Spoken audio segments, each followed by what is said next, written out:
गरीब कशाने तो काहीतरी फोटोज करायला आला होता ना.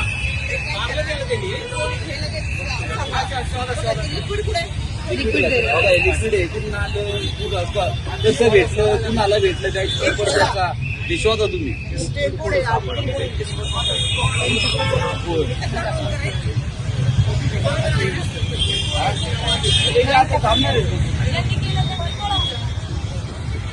करणं चुकीचं आहे ना. प्रचार करा ना. नाही ना, मग सगळी तयारी ठेवायची आपण पण तयारी ठेवायची. उडू एखाद्या नाही नाही कोणणार एखाद्या हातामध्ये ह्या महिला आहेत, त्यांचा व्हिडिओ आहे. हा व्हिडिओ आहे. महिलांकडे हे लिक्विड आहे. उपलब्ध झालेलं आहे माहित नाही. त्यांनी शाई पुसायचा डायरेक्ट समोरासमोर ओपन मध्ये प्रयत्न केलेला आहे.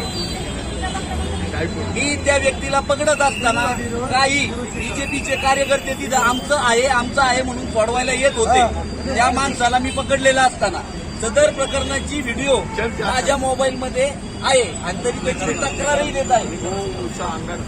हे बघा सदर प्रकरणाची व्हिडिओ बघा. व्हिडिओ बघून घ्या तुम्ही. पूर्ण व्हिडिओ माझ्याकडे आहे. बघा हा मुलगा आहे, बीजेपीची टोपी घातलेली आहे. तो समोरच्या महिलेच्या ओठाची शाई पुसतोय. काय ते काढतो. बरं, शाही पासून परत हे मतदान करत होते का? काय करत मतदान करत होते का ते माहित नाहीये. पण वोटाची शाही का पुसायची? कारण काय त्याचं? शाही पुसणे म्हणजे मतदान वोटाची शाही लावतो कशासाठी आपण? किती शाही 2-2, 3-3, 8-8 दिवस निघत नाही. बोगस प्रकार व्हावे नाही. मग हे केमिकल कशासाठी वापरायचे? आता तुम्ही तक्रार करणार आहे का? तक्रार नोंदवणार, निवडणूक आयोगाकडेही नोंदवणार आणि पोलीस स्टेशनलाही नोंदवणार. दुसरी गोष्ट सर, तुम्ही पण पुणे महानगरपालिकेचेच आय कार्ड घडून त्या वस्तू आहे याची दखल तुम्ही पण घेऊन तुम्ही पण त्याची कंप्लेंट केली पाहिजे. तुमच्या समोर हा प्रकार आलेला आहे. दुसऱ्याच्या कंप्लेंट नाही, तुम्ही स्वतः पण कंप्लेंट